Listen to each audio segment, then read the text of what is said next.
Welcome to American Homestead, podcasting live from deep within the Ozark Mountains at an elevation of 2,200 feet. It is 8 Central, 9 Eastern.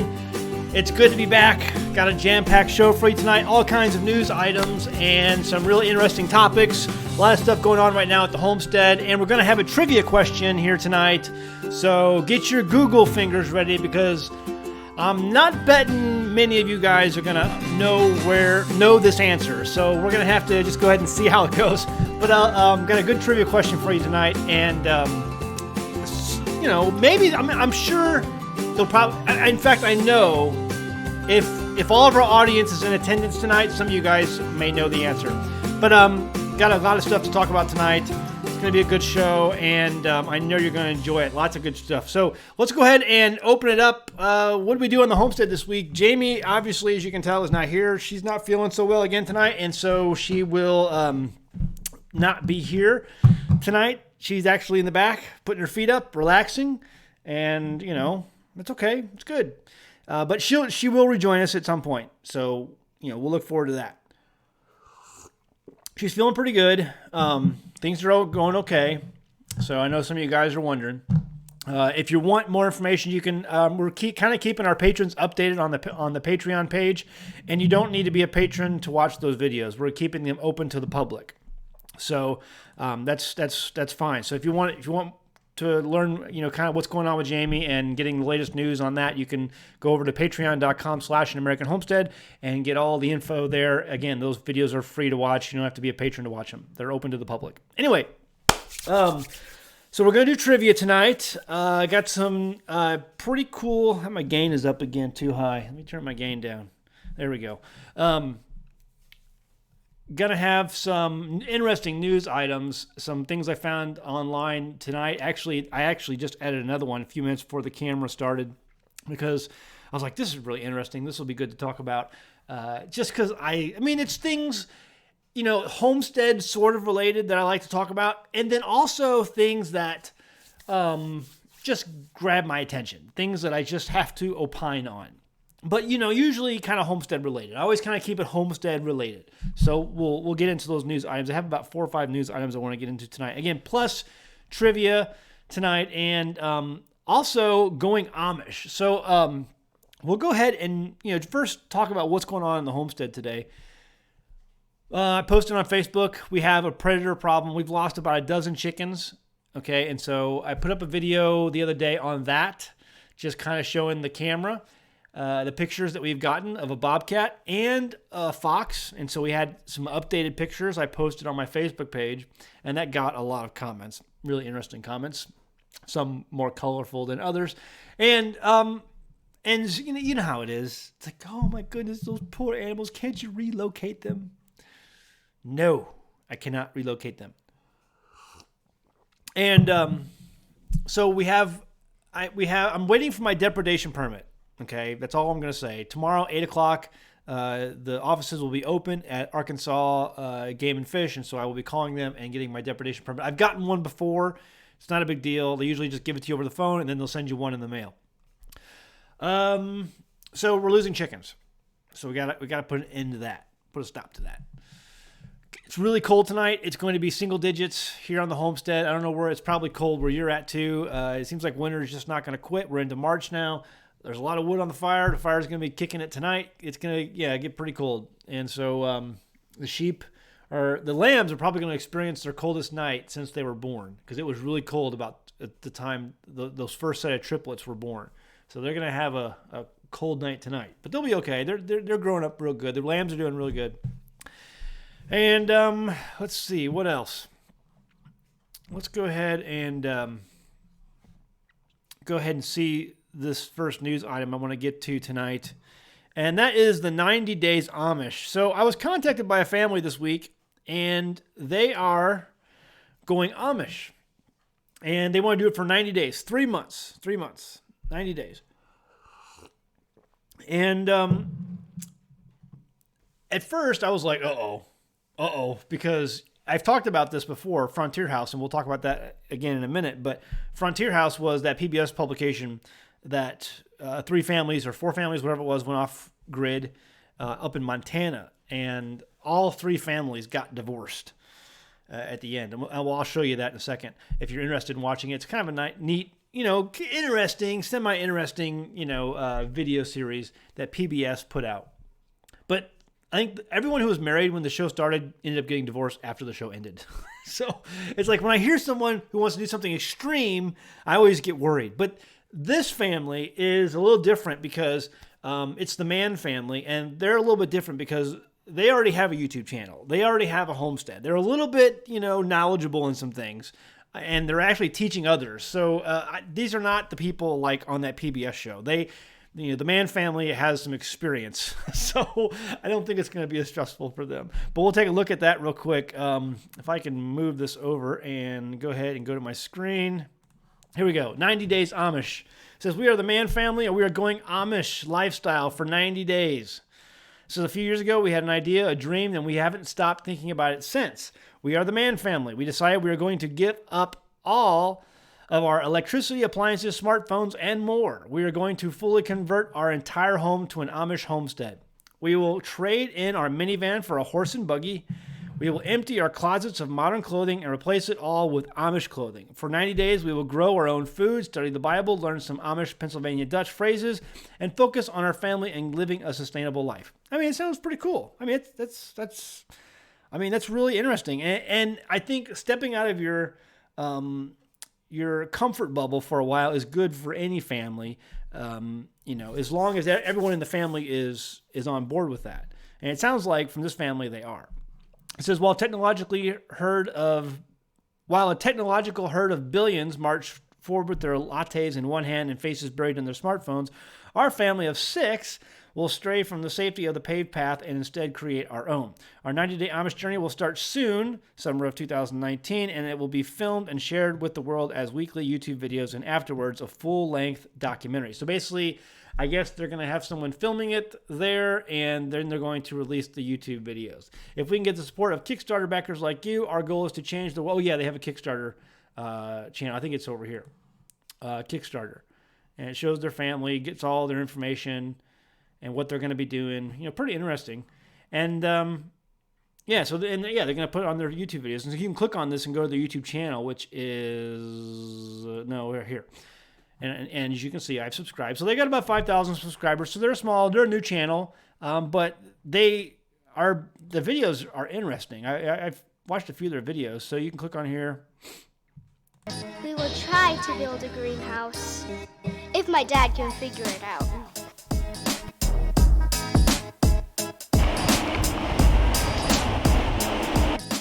For this greenhouse build, we're using Tough-Tex polycarbonate panels, sold at Lowe's. Our homestead is an hour from the nearest home center, so normally when I need building materials, I figure out what I need and multiply it by 2. It's called a growing bed. We currently have all our seedlings. You figure out what you need and multiply it by 2. That's totally me. So, you never know what you're going to need until you try to do something. But there's their YouTube channel. Again, they make some pretty good, entertaining videos. Check them out. Subscribe to them and give them a look-see. But yeah, they're going to go Amish, and so I believe this is their website for their channel. So they have a channel, they have a website for their channel, kind of like we do, and it's got some of their information there and articles that they've written and videos, things like that. And it has their latest videos from Homestead, some of the most popular videos they have, and they do, have a store. It looks like. So they may be selling some things too. Very interesting. So they're not, these are not totally starting off brand new homesteaders. They have a little bit of, obviously, they have some experience. Even mentioned here, YouTubers Off Grid with Doug and Stacy. They've watched their channel. And so it says, why go Amish for 90 days? Imagine you wake up one day and you go to the grocery store and the shelves are all empty. The average person wouldn't be able to survive for a few weeks, and that includes our family. It's amazing and pathetic that in this day and age, with all the progress humanity has made, absent someone essentially feeding us, a grocery store or a restaurant, most of us would be dead in a matter of weeks if we had to fend for ourselves. But not the Amish. And it goes on to, give some reasons why it's better. It's good to learn some things from the Amish, obviously. And so, Really interesting. Check that out. Again, different websites they have. 90daysamish.com is probably the one you want to look at. And from there, you can go to all of their different other sites, including their Kickstarter, their main website, and their YouTube channel. So it's all at the 90 Days Amish if you're interested. And so I've seen these guys have some of their stuff promoted around YouTube and Facebook recently. And I'm also going to share some of their stuff around Facebook and even on our website. So I think it's kind of cool. People to check out. I think, you know, it's going to be entertaining. We'll see what happens. So anyway, that is that. So the other, let's see, let me close some of these. The other one I want to talk about was this one here. So I saw this today. It was on Drudge, and it says massive alligator weighing in about 700 pounds found in Georgia. It was more than 13 feet long. And so they have a picture of the guy who found it right there. Let me see if I can zoom in on that for you. Oh, it's not going to let me zoom in. I don't know if I can I open that image in new tab? Yeah, there we go. Look at that. 700 pounds, over 13 feet long. And now this is not the largest gator, I think, found in Georgia. I think the largest gator was found in 2005, and it was a 14-footer plus 1 inch, I think. But still a massive gator. And, you know, the part that, you know, because I tell people, because some people know I used to live in Florida. And I moved out of Florida. I was born and raised in Missouri. And I love the woods, I love hunting and the outdoors. And when I went to Florida, where I met Jamie and, you know, I finished college there, I couldn't go hunting. You can't go camping in Florida. I mean, you can, but you have to understand when you go out in the woods, you are not top of the food chain. And so number one, they don't really have a lot of big deer in Florida anyway. The deer there are the size of, you know, large dogs, if that. They're not very big deer. And so you can't really hunt there. And when you go, I mean, there really isn't a month that goes by in Florida where you don't hear a story of a jogger getting pulled into the woods by an alligator. And in Florida, if you've never been there, especially around the Orlando area where I was at most of the time, they have jogging trails everywhere going through the woods. Lots of jogging. People love to jog in Florida. There's jogging trails everywhere. Well, there's gators everywhere. And so, again, there wasn't a month that went by where you didn't hear a news article of some jogger getting pulled into the woods. And, you know, usually they escaped. Usually they survived, but they got attacked all the time. And so it was just, I'm like, I'm not going to live in a state that has that problem. I want to be top of the food chain, you know, where I live. And so this guy here, let's just read the article. A wildlife biologist in Georgia recently encountered a massive alligator weighing an estimated 700 pounds and measuring 13 feet 4 inches in length, according to the Georgia Department of Natural Resources. Brent Howes found the animal on February 18th in an irrigation ditch near a lake. DNR spokesperson Sarah Hansen told USA Today on Saturday. A photo showing the gator with Howes in the background prompted an investigation from local media to prove it wasn't a hoax. Hansen verified the photo to USA Today. The animal was euthanized due to its poor condition. It means they probably shot it. The large alligator, I don't know why they say euthanized. Like, I mean, why can't they just say, well, we shot it? Because people get, you know, freaked out by that. The large alligator had several old gunshot wounds. Obviously, people had tried to shoot this gator before. It isn't the largest alligator ever found in the state. That was a 14-foot 1-inch gator found in 2015, according to Hansen. Male alligators can grow as long as 16 feet, although anything over 14 feet is considered rare, according to a DNR fact sheet. Even so, the 13-foot 4-inch animal is a massive gator, Hansen said. The only way an alligator can grow so large is by avoiding human contact. This guy was hiding pretty good to get that big, Hansen said, crediting the state's alligator management program. Of course, you got to credit the government-sponsored program that spends your tax dollars because everything good comes from government. Howes told Albany, Georgia TV station WALB, W-A-L-B, that he wasn't fazed by the encounter. You're perfectly safe. These animals exist. They've been here for centuries. They've been existing with people for centuries, and they're going to continue to. That's the part that just drove me nuts. Because, all right, the guy's a biologist, right? Wildlife biologist. He's a biologist, and he's saying, they're perfect. You're perfectly safe. These animals exist. You're perfectly safe. See, that's just That's just a lie. Because, I mean, again, I've lived in Florida, and if you've lived in Florida, if you pay attention to the news, there isn't really, seriously, a month that goes by where someone doesn't get attacked and pulled into the woods by a gator. It just happens all the time. There was this article here. Alligator attacks are on the rise in Florida. And, these are way underreported. Just by reading this, I know better because you do your research, you'll find these are way underreported because it's the same. They don't want to report the true numbers of attacks from these alligators. They don't want to report that because if they report it, it makes the populace fearful of the gators that they can't do anything about. And the environmentalists and the animal rights people don't want to take the gators away from the populated areas, even though they're in all the populated areas. And so you have this going back and forth, the constant stream of news articles where people are getting bit by alligators, and then the end of year totals that are way less, than what you've seen that year before in the news. It doesn't make sense. It's because they don't. It's the same way in Missouri. So when I was a volunteer lobbyist and involved with politics back in Missouri and doing things in Jefferson City, it was the same way with the Missouri Department of Conservation. The Missouri Department of Conservation did not want to admit that mountain lions existed in Missouri, but people kept hitting them with cars on the highway. And so it's like, somebody would hit one with a mountain lion with a car on the highway, and the conservation said, well, it was just somebody's pet that got loose. It's ridiculous. And every farmer in Missouri knows and many have seen them out in the woods. We know they're there. We know they're breeding. There are breeding populations in Missouri, but the conservation department just kept saying, oh, they don't exist. They're not, nothing to see here. Move along. It's because they didn't want to incite fear in the public, and then every Tom, Dick, and Harry will get out with their gun and go out and shoot mountain lions. Because the conservation departments and the game and fish hierarchy, not the line guys, not the officers, not the regular workers, but the hierarchy, the higher ups in these organizations are all a bunch of environmentalist and animal rights people. Because the animal rights people figured if we're going to, promote animal rights, we have to take over these conservation, departments. And so, this biologist says, oh, they're perfectly safe. Alligators are perfectly safe.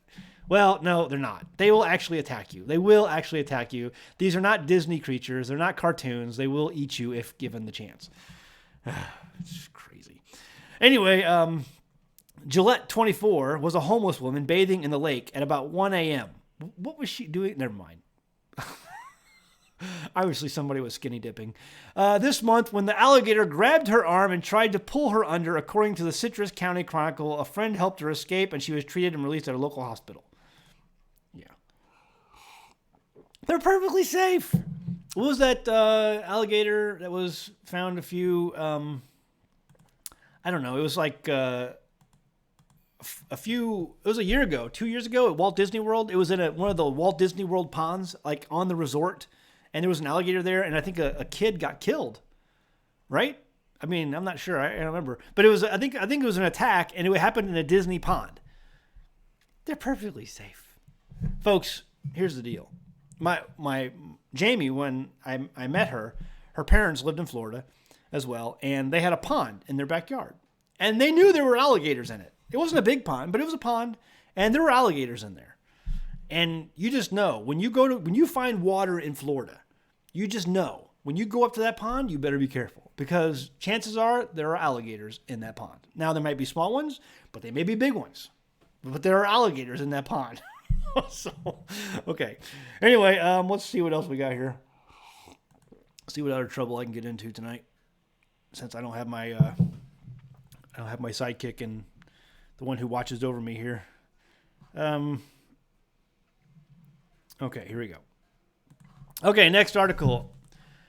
Company uses, this was good. Company uses 3D printer to create steak. Okay, so, was it 2 weeks ago when we were back on the podcast? There was this whole push to outlaw cows. And, we talked about it because a lot of homesteads here, a lot of farms here have cows, they have cattle, and there was a big push to, there's going to be a big push. They say people want to get rid of cows, okay, because they create methane gas, meaning they pass gas, and they are destroying the ozone layer and, killing everyone on the planet because they pass gas. And so the best way we can do that is for these animal eaters, people who eat animals, who eat meat, to give them something else. And so this guy here, you read the article, company uses 3D printer to create steak. It says London CBS, a Spanish company wants to fill the world with conscious carnivores. A conscious carnivore is someone who cares about the environment, but likes to eat meat. I like meat, but yeah, I really care about the environment. And because I care about the environment, I feel guilty because I eat meat. So a conscious carnivore is one that feels guilty for eating meat. One steak at a time, it says. The company relies on 3D printers to make their meat stand out. It's an innovative entree that goes from printer to pan, said Giuseppe Scianti, founder of Nova Meat. Wasn't Nova a car? Okay, Scianti, I'm probably butchering that name. He's Italian. Came up with the idea 2 years ago. Since then, he's been printing and preparing vegan steaks like this for people around the world for 2 years. I'm just now hearing about it. It's about new meat. New meat, he says. It means plant-based meat substitutes. So we are creating the first 3D printed plant-based beef steak. The first 3D printed plant-based beef steak. That sounds delicious. The edible ink, oh good grief, with ingredients such as rice, peas, and seaweed comes in a cartridge. The 3D, you can probably pick these up at your local Walmart in the printer section. The 3D printer takes the role as sous chef, working meticulously to prepare the meat in under 10 minutes. It's printed with the same texture and appearance of a normal beef steak. Good grief. After a sizzle on the skillet and dash of oregano, it's time to eat. Here, let me zoom in on that so you guys can see the text board better. Mouthful, one taste tester eagerly weighed in. I think it tastes good. Wow. Scianti says the technology offers an alternative to meat since livestock farming is one of the leading contributors of greenhouse gas emissions. Yes, those horrible, horrible livestock farms. It says it also tackles the issue of sustainability since many Americans eating double the recommended amount of red meat. Yes, folks, don't worry about those chocolate shakes. Don't worry about the ice cream. Don't worry about those sugar cereals your kids are eating in the morning. No. See, you're eating double the recommended amount of red meat, and that is truly dangerous.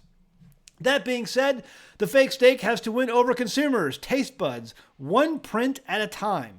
The 3D steaks are still not available to buy. I wonder why. I'll show you why in just a second. The company hopes to expand its food options in the future by creating 3D printed tuna steaks and chicken breast. Ooh, a whole chicken breast printed on my computer. Excellent.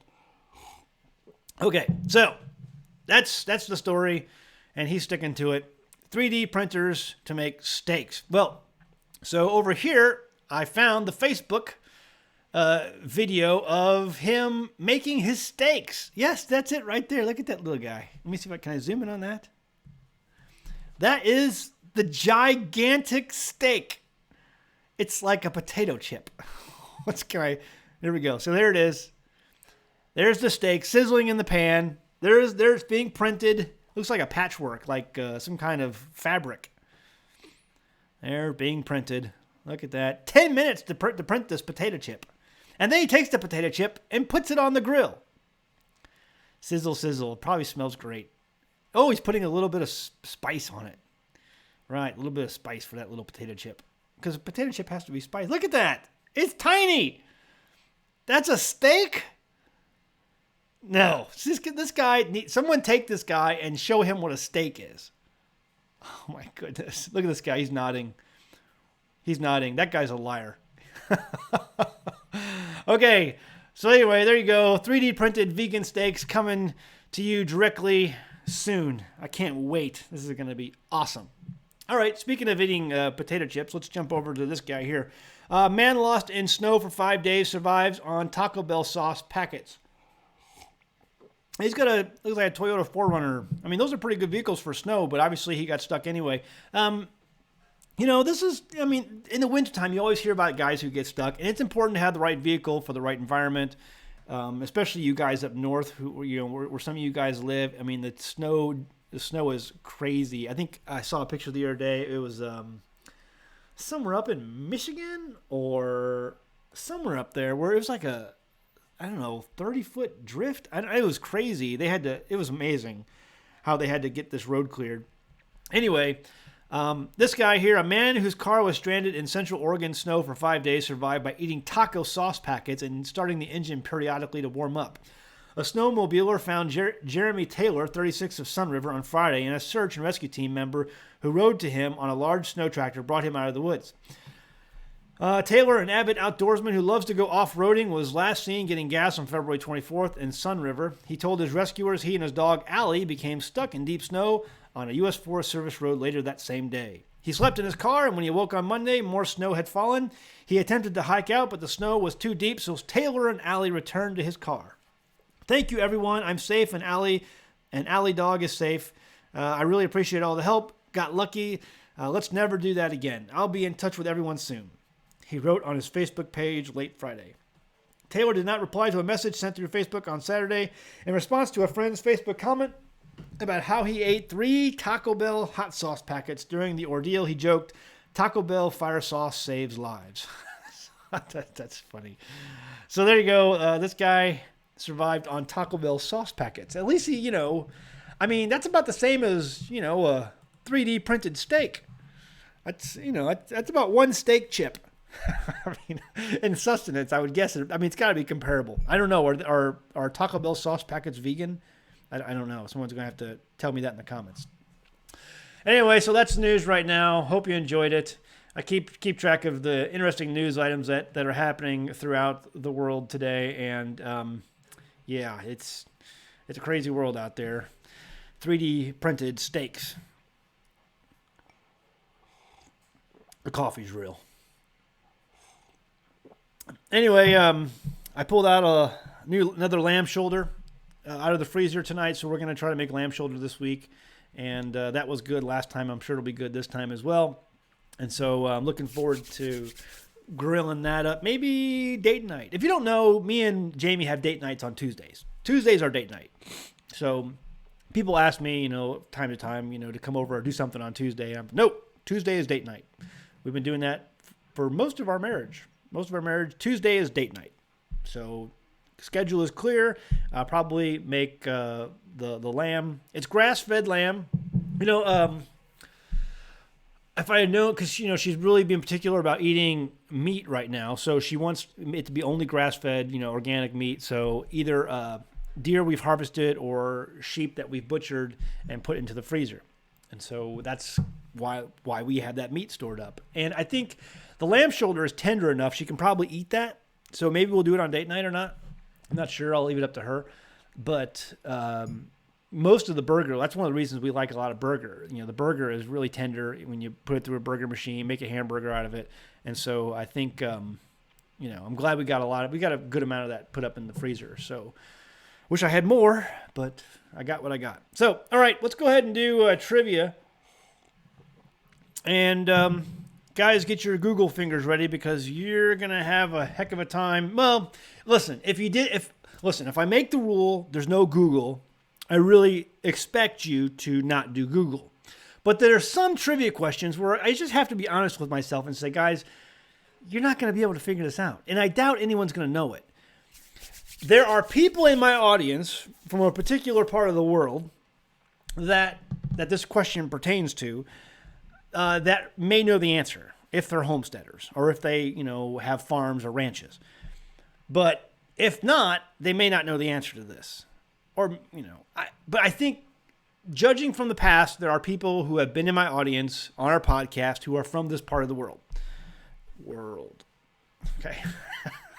It's a little joke there for some people. All right, so let's go over the chat room here and we'll get ready to do, Wheat Tree Bonsai. So go ahead, make sure you post your answers in all caps so I see it. The first person who posts the correct answer to the trivia question is going to win a bottle of Nixol. This is Nixol wound and skin solution. This is great stuff. It's all natural. No harsh chemicals. We've been using this on our homestead for the last few years. Really good stuff. And it's good for animals. If you have animals with some kind of injury and you want it to heal properly, this stuff is great stuff. And you can use it on kids too. It works on kids. So vet response, Nixol, you get a bottle of that. I don't know if you can see that with the, hold on a second. Let me see what I can see here. You can kind of see it. The light is really bright on this camera. So, okay, anyway, there you go, Nixol. So you win that and an easy pour gas spout. So this is from gasspouts.com. They are one of our sponsors of our website and sponsors of our YouTube channel. If you want one of these, I mean, if you hate the gas spouts that they sell at Walmart, this is your ticket. I mean, this is awesome. It's not one of those lawyer designed gas spouts, okay? This is a real gas spout and it pours awesome. And I'm going to give one of these away tonight with the Nixol. So the Nixol and the gas spouts, you will win. If you get the trivia question correct, you can win both.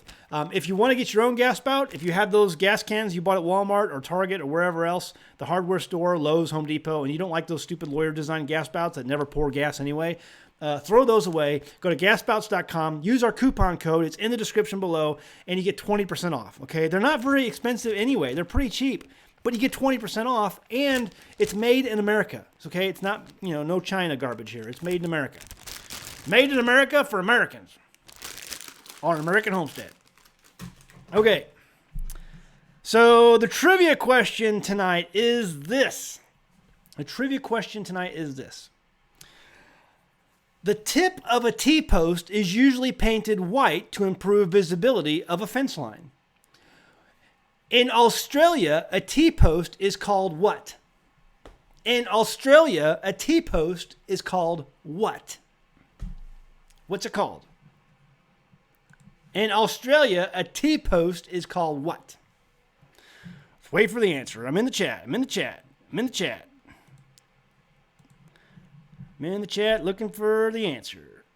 Who's going to be... Someone says a T-bar. Nope. Someone said... Weetree says stick. Nope. A pole. Nope. In Australia... Stephanie Weathers got it. Stephanie Weathers. Good job. Well, you didn't put it in all caps, but you still win. I'll give it to you. I asked people to put it in all caps so that I can see it. I don't miss it. Y post. Stephanie Weathers, good job. It's a Y post. A Y post. And it makes sense. If you look at a T-post, it actually is kind of shaped like a Y if you look down at it from above. So that's why. It's called a Y post. All right, congratulations, Stephanie Weathers. You are going to get the Nixol vet response, wound, and skin solution. Great stuff. I can't say enough about this stuff. We use this on our homestead, really do. In fact, I'm going to need to order some more.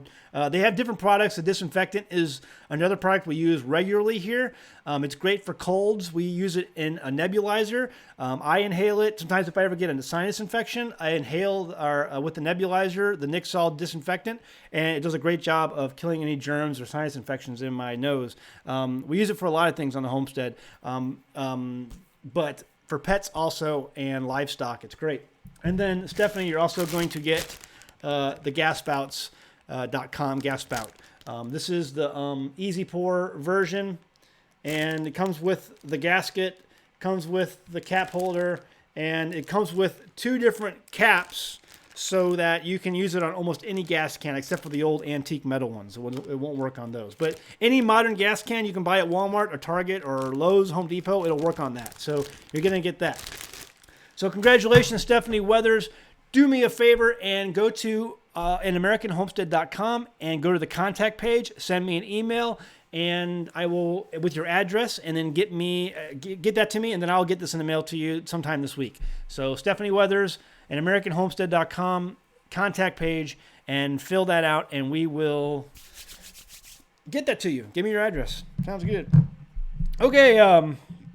Oh goodness, I never thought to use a natural antibacterial in a nebulizer. Totally stealing that one when I find mine. Well, nebulizers, people don't realize those things are really cheap. I mean, I got one. The one we got was like on eBay for like $16, and I mean, it's right over on the counter, actually. I was using it the other day. And so, actually, it's probably not there anymore. Jamie probably put it away. So if I leave stuff out, she puts it away, right? So yeah, it's a nebulizer. I got mine on eBay for like 15, 16 bucks. And the Nixol disinfectant is just like, it kind of smells like a bleach, but it's not bleach. It's a completely different thing. You can go to Nixol.com and you can research that on your own. But I use it in a nebulizer, and it kills if you have a lung infection or a flu, in your lungs or whatever like that. I mean, it'll totally breathe it in, and it'll kill whatever germs are down there. And also, how else have we used? Oh, my neighbor used it for mastitis in his cows. So let's just say you have a cow, and it's common that sometimes a cow will get mastitis in her teats when she's milking, when she's in milk for her calf. And there's all kinds of medicines and things you can do for that. But what we learned was all you got to do is take a syringe, put a little bit of Nixol in it, and put it up in the quarter of the bag, because a cow is separated into 4 quarters, I believe, right? And so you put it in the quarter that has the mastitis, and it clears it up. And my neighbor has used that. I told him about it, and he has a problem with mastitis for his cow on a pretty regular basis, or at least it was for a while, and it cleared it right up. So Nixol works fantastic in a whole bunch of varieties. But, just between you, me, and the Y Post in Australia, you can't talk about this stuff. Or let me just say, I can talk about it. All I have to worry about is the YouTube police.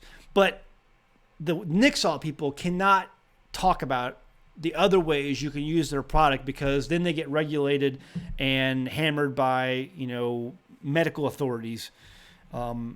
So they can't talk about that stuff. I can talk about it all day long and what I do.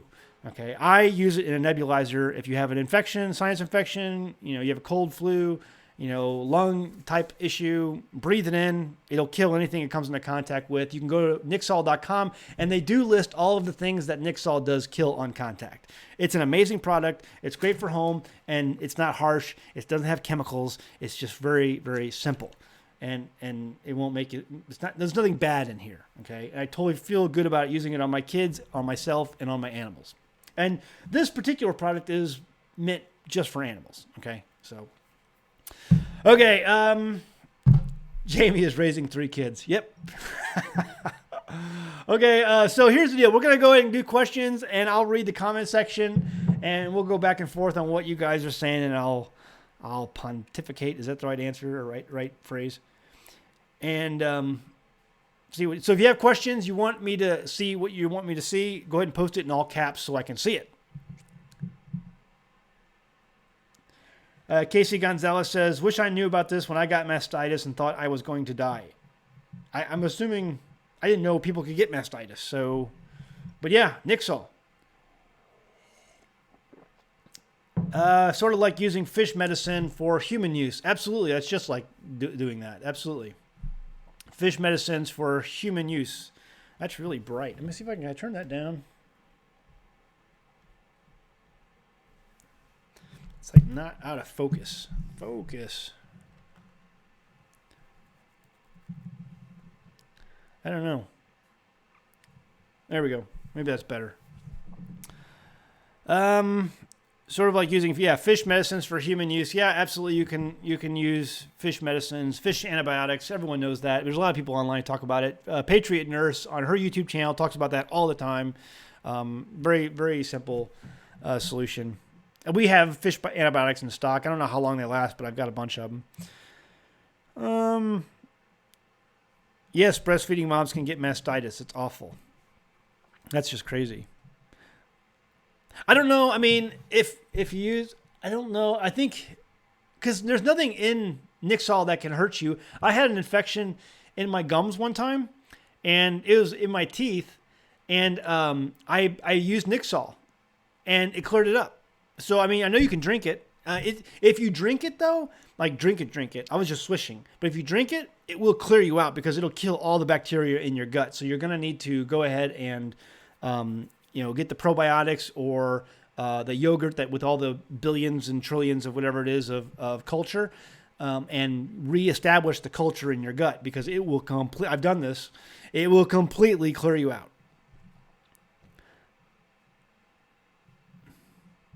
When can you come to Sheridan, Wyoming? We'd love to have you and yours. I've been to Wyoming once or twice. When's the Michigan conference? It's going to be June. If you search like on Facebook for the Waywalk conference, I think, or Google, you can find it probably, Waywalk. It's going to be in June, I believe. Benjamin Turner, Lauren says, the best cure I found for mastitis is heavy nursing once the soreness starts, and then ibuprofen to reduce swelling. I've considered using silver or Nixol. Yeah, I've heard people using silver too, the colloidal silver. I've never tried it. Jamie's never tried it, but I've heard people doing that. Is it as harsh as RX antibiotics? Just tuned in. No, do your own research. It's Nixol.com. Okay, it's not a chemical. Okay, it's not a medicine. Do your own research. I'll just leave it at that. That's why, I don't want to use chemicals on my homestead. Okay, I don't want to use them on me. I don't want to use them on my animals. That's why I use Nixol. Let's see. Debbie Bevan. Oh yeah, how you doing? I haven't heard from you in a while. How did Jamie find out about her jaw? Did she have a toothache? Yeah, she had a tooth. There was a little bit of a sore in front of her mouth, and so she went in to the dentist, and the dentist was like, I need to refer you to somebody else. This looks a little bit different than what I'm used to dealing with. And that's when they scheduled the biopsy, and that's when they found out. So if you don't know, yes, my wife has cancer in the mouth right here on her lower jaw with her front teeth. And so we're going through a number of protocols to address that and deal with it, and we feel pretty confident. We were visiting with a doctor in Little Rock last week, and got back, and now we're doing those protocols and other things too. So again, if you want more information, you can go to patreon.com. It's free. You don't have to be a patron, okay? And we have videos on there with keeping people up to date on Jamie's progress. So that's where you want to go for that. Praying for Jamie. Thank you. I think it's called Waywalk. Can't find the conference in Google. I'll try to post. That's more of the other channel's topic. So I keep track of the other channel, and I will post information there. I don't mind you posting here, but it's I'll post all the details there. I don't have the details right in front of me right now, but I know it's called the Waywalk Conference, and it's going to be in Grand Rapids. It's near Lake Michigan. I think it's near Lake Michigan. Okay, and it's going to be, I can't remember the name of the place, but it's going to be near Lake Michigan. So I think if it's Grand Rapids, I'm not sure. But it's called the Waywalk Conference, and it'll be in June, I believe. I'll post all the stuff on that other channel. When one hears cancer, it's like the bells go off. Yeah, the bells go off. Question, do you have chronic wasting disease affecting deer in your area? If so, what do you do to prevent your family from exposure when you hunt for the table? I don't know. So chronic wasting disease, CWD, is in our area. It's mostly you find them in the valleys because here's how this works. When a deer contracts chronic wasting disease, when chronic wasting disease, CWD, starts to take effect, the deer begin to move towards water. Okay, water for the most part is downhill. And so the majority of the deer that you find with CWD are in streams, creeks that are down in the valleys. I'm up in the mountains. Okay, so you can drive to those areas, but most of the deer in our area, people have found them, is down in the valleys, near the creeks. They find them, because what happens to a deer is they begin to get really thirsty. And so they head for the water. And they're just always constantly looking for water. And they hang out near the water all the time. And eventually they die there because they can't move. They just kind of stand still and stare up in the sky or something like that. And they don't eat. All they want is water. And eventually they stop drinking the water too, and they just fall over dead. And so you find these emaciated deer just down there by the water near the creeks. And so, but we're on the mountains. So usually if deer up here do get them, they're all dead down there in the valley. I don't know. My issue, I did a video on this, guys. You search my YouTube channel on American Homestead about chronic wasting disease, what I believe is causing it, what we can do to prevent it, and it's going to be very, very hard to prevent it. Chris over at Shalom Acres has done a lot of research into this as well. He even attended a conference or some kind of meeting about this. And he thinks, based on what he was taught, that this can't be prevented. Has it stopped him from hunting deer? No. Can it be transferred over to humans? He believes probably. And I think he believes probably. And so the person who taught him thinks, yes, I believe, if that's correct. I mean, I haven't talked to Chris lately on it, but I think that's the case. And so this CWD, this chronic wasting disease, if it's in the deer, chances are you and I have it already. It's kind of like a form of mad cow disease. It's kind of like the same thing. Can it affect humans? Is it going to kill humans? It's up in the air. People don't know yet. But as far as what happens when a deer gets it, if you eat the deer, then you've got it. Okay. Is it going to kill you? Nobody knows yet. Am I going to stop hunting deer? No way. Let's see. But anyway, check that video. I did a video on chronic wasting disease. You can watch it on the American Homestead channel. Zach, do you teach your boys any bushcraft skills? And if not, is that something you plan to do? I mean, they're learning bushcraft skills. I mean, they're learning a lot of this stuff. I haven't really taught them how to do a bow drill yet. I think you need to be a little bit older to do bow drill because you have to learn a lot of different things to do a bow drill, do it correctly. You could probably teach a 12-year-old to do a bow drill, but I mean, here's the deal. I've learned how to do a bow drill. I'll probably teach my kids how to do a bow drill, but there's an old saying that goes something like this. If Daniel Boone would have had a Bic lighter, he would have carried one. That's just it. He would have carried a Bic lighter. And so if you need to start a fire, carry a Bic lighter. We have lots of Bic lighters. They're all over the place. We start fires all the time, for our stove or whatever else. So, but yeah, we do some bushcraft stuff. Zach, research natural cancer cures and alkaline diet. Yes. So here's the deal. We'll talk about alkaline diet since we're kind of just going through different topics. The doctor we met in Little Rock gave us some pH testing strips, and it's like a tape. And so you pull out what you want, like a piece about yay long, and you pull it out and you rip it off and you put it in your mouth. You work up some saliva and you put it in your mouth, and it gives you a color. You'll put it in there for like a second or two, and then you pull it out, and then there's a color code I'm going to do a video on this on Patreon, guys, so you'll have to go there and watch. And maybe Jamie and I will test our pH on camera. But my pH, when we first were there, and now keep in mind, before we met that doctor, we had been, on different supplements and trying to raise her pH for probably over 2 weeks, or about 2 weeks, okay? And so we were already well on our way as far as we're concerned. So when we were there and the doctor tested our pH, and the pH for Jamie, I think, came out like 6.4, which he was really surprised at because it should be lower than that. Someone with cancer is supposed to have a low pH. Now, you tell me if I'm wrong, okay? Tell me if I'm wrong. But someone with cancer is supposed to have a real low pH. And keep in mind, we've been trying to do all these supplements and raise her pH for 2 weeks. And so when he tested her, he was really surprised to see she had about a 6.0 or 6.4 or 6.2, some kind of around there. Okay, it wasn't in the 5s.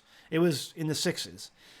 And we did the Rife machine, and then it was like 6.4, 6.6, something like that. Anyway, the other day, we've been constantly testing her pH. The other day, her pH was up to 7.0. 7.0.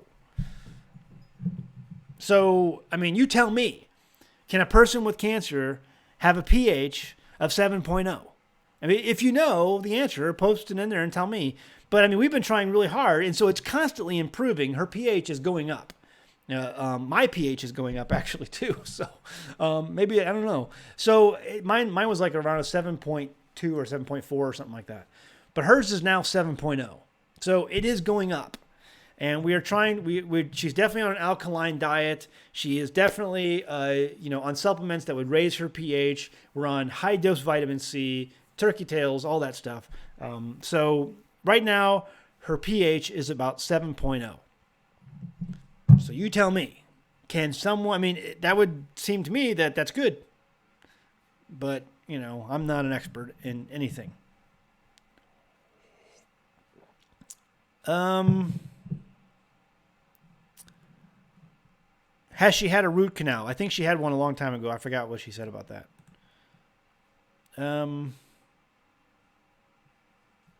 Cancer doesn't change the pH so much as cancer thrives in an acid low pH environment. So, okay, cancer doesn't change the pH so much as cancer thrives in an acid low pH environment. Well, now she has a higher pH environment, so the cancer can't spread. Now, all the other things we're doing hopefully should diminish the cancer, and we think we see maybe a little bit of improvement so far, but it's really early. We've only been doing this for like 3 weeks. Okay, so it's really new. We're all new to this stuff, so we'll keep you updated. Again, Patreon. Did the boys identify the sapphire? Yes, they identified the sapphire. It's not like you think of a sapphire, Mama Hubbard, as like a blue, diamond looking thing, but this was more like six-sided rock, and it had a bluish tint to it. If that's the sapphire, I believe we've identified it. Is that correct? Yeah, I'll look for your comment down there and below. No, optimal pH is not 8.6, 9.2. This doctor we talked to, if your pH is that high, you're sick in the other direction. Okay? You don't want to get that high as your pH. You can be sick that way too. Too high is bad, too low is bad. You want right there, to be kind of in the middle, 7.2, 7.4, 7.0, 7.2, 7.4, something like that. It was a rough sapphire, yes. So Mama Hubbard says it's a rough sapphire. Yeah, and I can't tell you how much the boys appreciated your stuff. That was amazing. It was great, so really thank you for that. They really enjoyed their rock collection. That's one of their biggest things they enjoy. And they trade. They love to, share with the other neighborhood kids who also have rock collections. It's like a big thing around here, rock collections. I mean, it's Arkansas. There's rocks everywhere. Hey, if I... Question, repost. Okay, Hugo Escobar. How can I refund you whatever you spent for sending the gas spout to Mexico I got yesterday and really didn't expect to receive anything since we were one future wall apart. So, no, man, it's good. You're totally good. I really appreciate you being a patron. So, no, don't worry about it, man. It's okay. So, thank you very much. Just keep being a patron. Future wall. We're one future wall apart. He's still building that wall. I mean, even though they're trying to block him in every way possible. But thank you for being a patron, guys. It's awesome. That was funny. I'm looking through the comments here.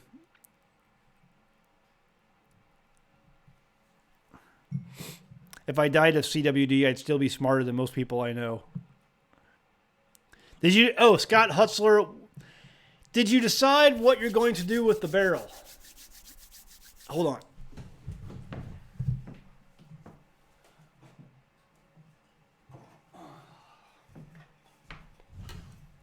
Okay.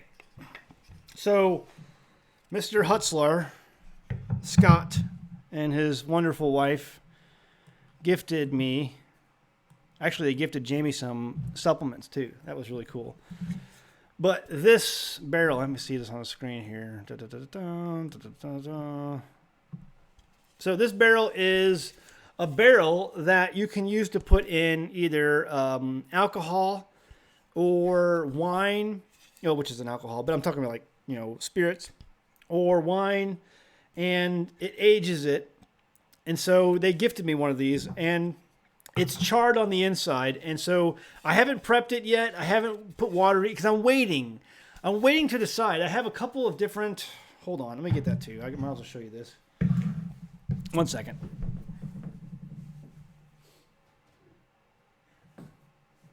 Okay.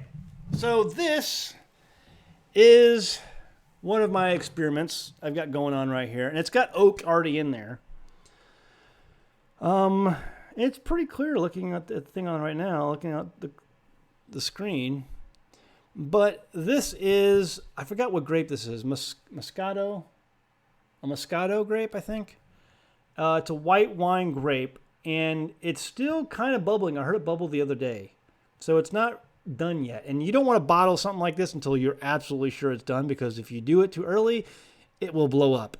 And I had a guy down the road, a friend of mine, who has numerous accounts of him bottling wine too early, and then all of a sudden, boom, and it's a mess.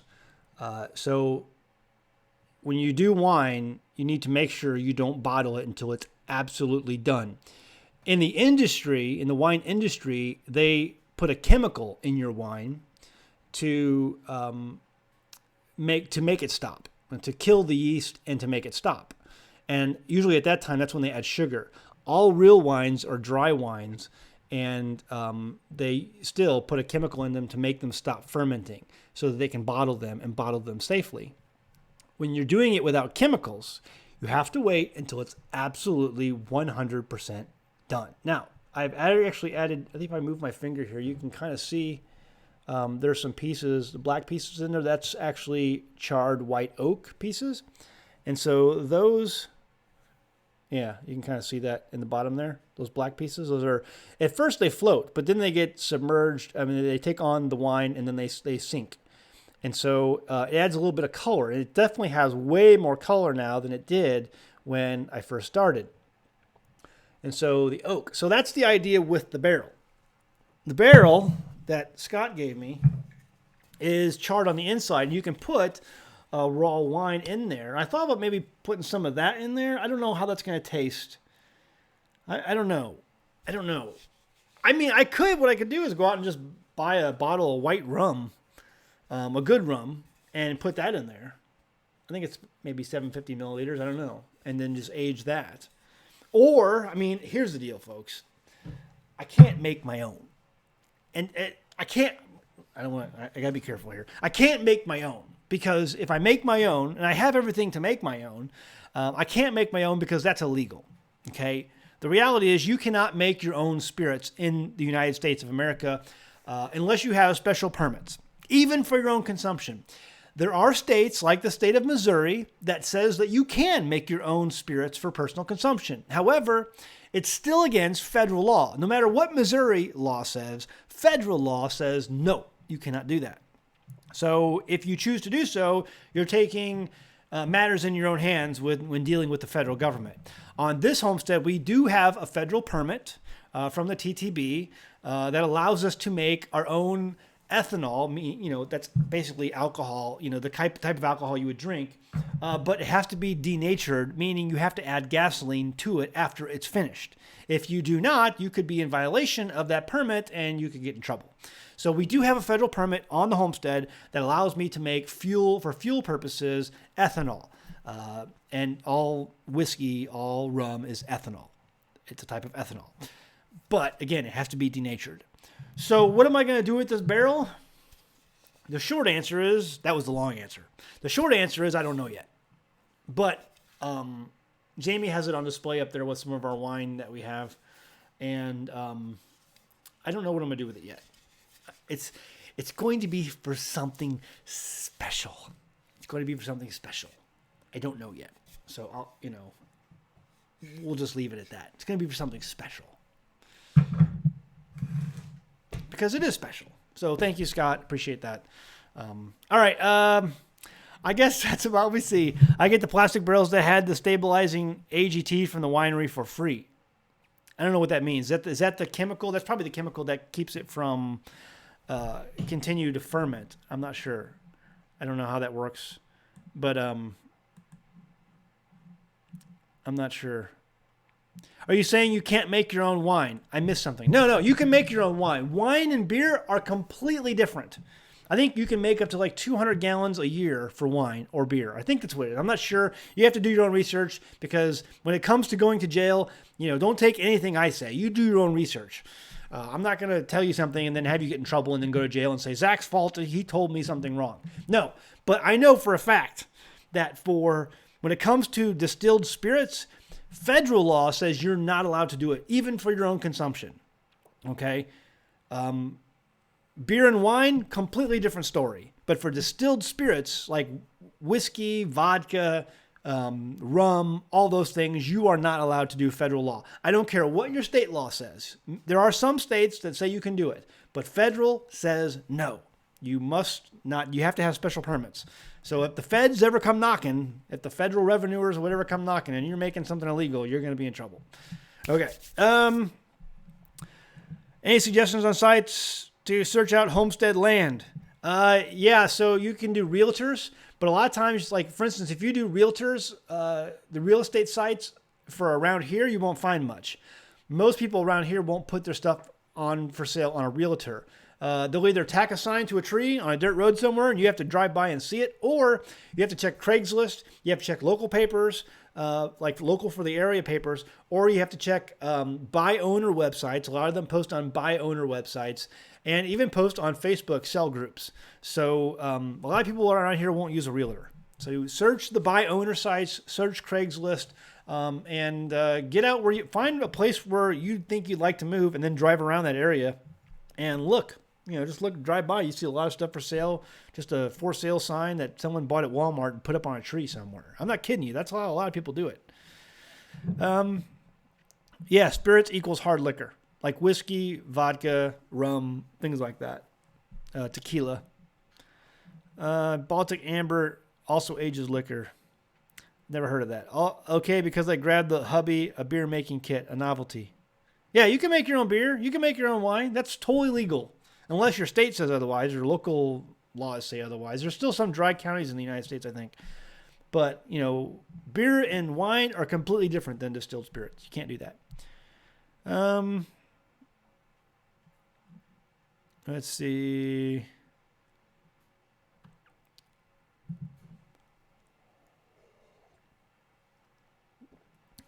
I think I got most of everything. I think I got all the... Saw a couple of your wine videos. Are you still aging a few of them? Yeah, I've got 6 gallons, or no, about 5 gallons over there of grape Concord wine. We'll do some more on that soon. And then this thing is I think this is the Moscato. This is about finished. This is going to be different because I froze this in a freezer. We have our solar powered freezer. And so I froze this a couple times and I took all the ice out, which means it's going to have a higher alcohol content than it normally would. Okay, for a wine. So this, I don't know what this is going to taste like. I may add some sugar to this once it's all done. I don't know, because it may start the process all over again. I'm not sure what I'm going to do with this yet. It's special. I don't know what I'm going to do with it yet. And we'll just see. We'll just see. All right, guys, we'll leave it at that and end the show. But I appreciate you guys tuning in. We'll be back next week. And, see you next time in the Homestead. All right, guys. Love you. Patreon.com/AnAmericanHomestead. If you want more information on Jamie's updates, it'll be there. The videos are free. You don't have to be a patron. I know a lot of people are asking questions about that. Check it out. You can always go there and get updates. Okay? All right, guys. See you next time in the Homestead. Love you. Bye. Thanks, Wee Tree. Hey, Wee Tree, if you want one of these gas spouts, I will send you one. Okay? Love you guys. Bye.